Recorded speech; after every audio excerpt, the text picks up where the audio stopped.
Alors, je m'occupe du marketing et du digital sur le Plaza Athénée et le Meurice. Et ce qu'on va mettre en avant, c'est surtout les connexions qu'on crée au sein de ces deux maisons fabuleuses.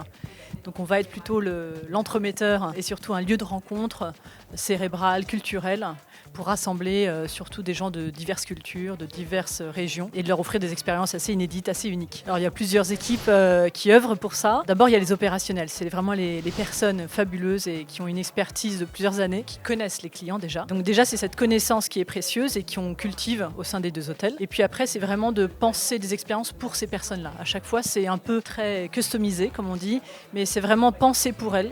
Il n'y a rien qui est massif, il n'y a rien qui est fait pour un grand nombre de personnes. On pense à des personnes d'abord et on voit, on imagine qu'est-ce qu'elles aimeraient. Donc c'est à la fois de la gastronomie, c'est à la fois de la fashion, des rencontres avec des designers, ça peut aussi être de l'art, des rencontres culturelles.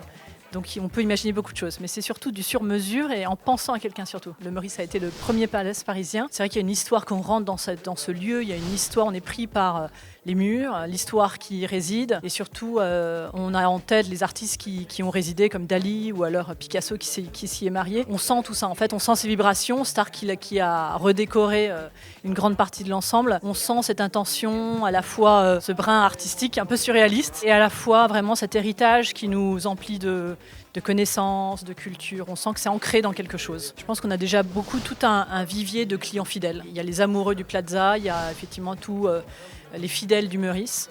Et ça, ils reviennent régulièrement. Donc ça, on se base déjà beaucoup là-dessus. On n'est pas très offensif comme communication. On n'a pas de démarche commerciale comme du FMCG, mais de rappeler les personnes, de reprendre contact. C'est surtout garder le contact. Je crois que le mot-clé, c'est ça. C'est un enjeu important pour le Plaza Athénée et pour le Meurice. Donc on fait attention à ce qu'on fait, attention à nos déchets, effectivement, à ce qui n'a pas gâché effectivement, la nourriture, à optimiser en tout cas les commandes, ce qu'on produit pour des événements, etc., de les recycler. À chaque projet, on imagine, est-ce qu'on doit imprimer, ça reste du digital.